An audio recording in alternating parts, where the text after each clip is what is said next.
Agora, eu vou entrar num outro pronome que não se confunde com esses outros dois anteriormente falados. Por quê? É o índice de indeterminação do sujeito, cara. Esse índice de indeterminação do sujeito, a gente viu na nossa aula de pronomes, que ele é um pronome átono, e a gente também viu na nossa aula de concordância, a gente também falou disso, para a gente achar um sujeito indeterminado, né? Como que a gente consegue perceber que esse verbo faz referência a um sujeito indeterminado, isto é, ele generalizou.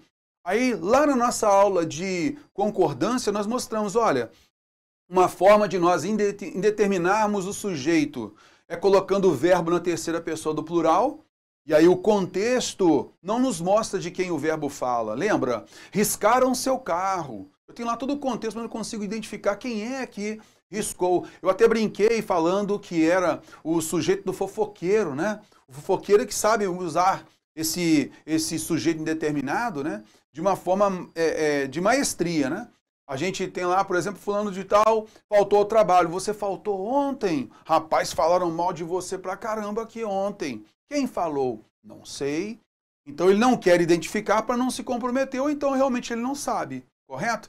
Então a gente tem a primeira forma de indeterminar o sujeito é colocá-lo na terceira pessoa do plural. Nem todos os verbos na terceira pessoa do plural estarão numa oração com o sujeito indeterminado, não é isso. Às vezes pelo próprio contexto a gente consegue identificar, tá legal? Mas essa é a primeira forma. A segunda forma é justamente com o ser. Índice de indeterminação do sujeito.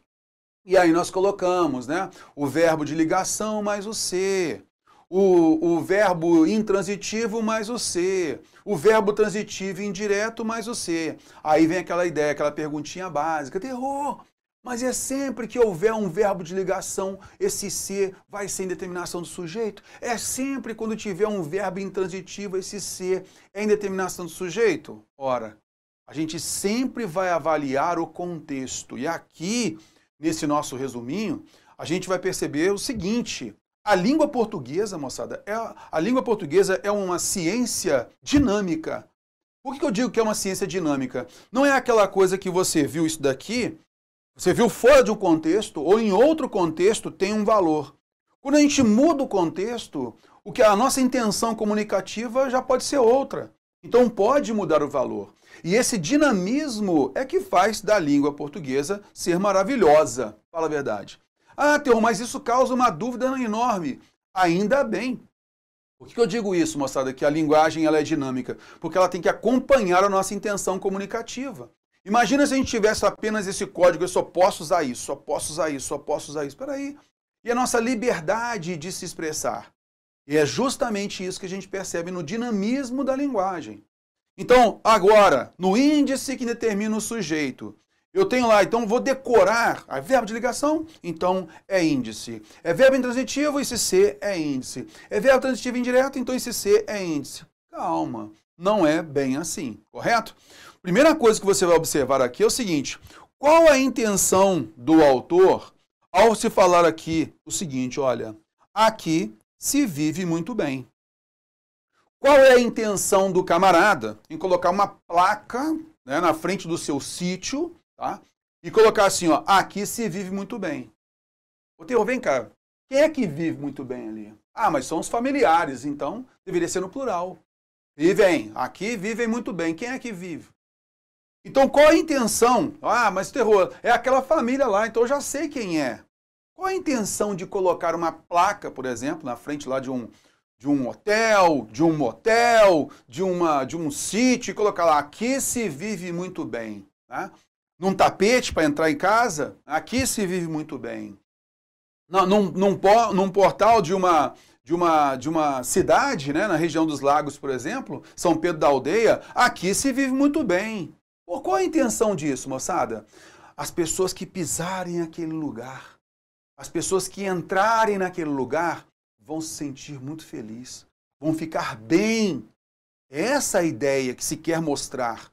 Ah, cara, realmente. Então não preciso determinar o sujeito. Qualquer pessoa que entrar aqui vai se sentir bem.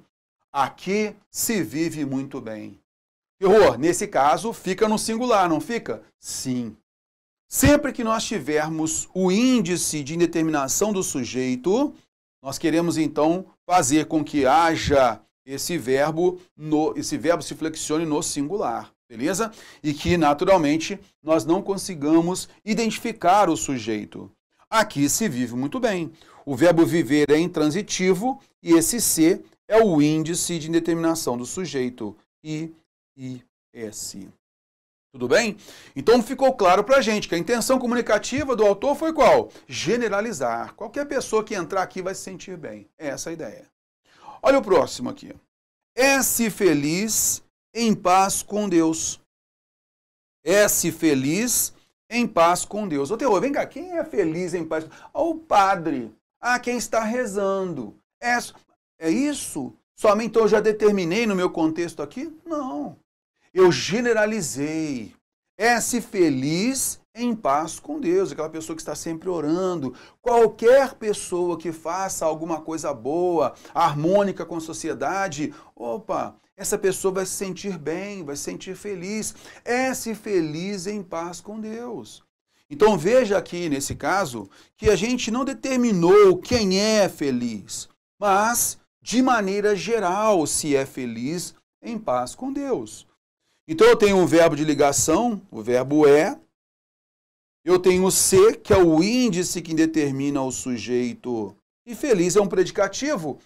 É o predicativo de um sujeito que está indeterminado. Tudo bem? Sim, Terror. Show de bola. Assistiu-se aos espetáculos. E o que acontece normalmente em prova em questão de concordância é pedir a flexão do verbo no plural. Assistiu-se aos espetáculos. Assistiram-se aos espetáculos é o correto? Não. Por que não? Quando há o índice de indeterminação do sujeito, isto é, nós temos verbo de ligação mais se, temos verbo transitivo indireto mais se, temos verbo intransitivo mais se, esse verbo fica no singular. Lembrando, então, as duas formas de determinarmos o sujeito. A segunda forma é essa, do I e S, e o verbo fica na terceira pessoa do singular.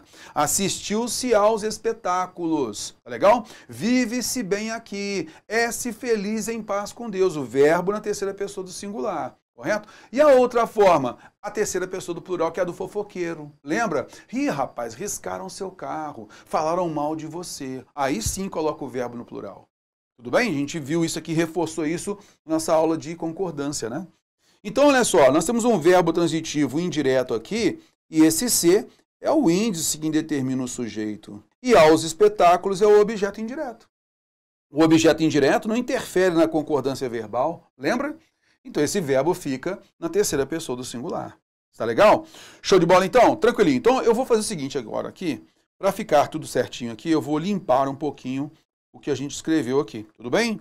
Eu vou limpar aqui. Depois, quando a tela estiver toda certinha, toda já cheia, eu vou colocando algumas observações aí, até para você printar se quiser e tal.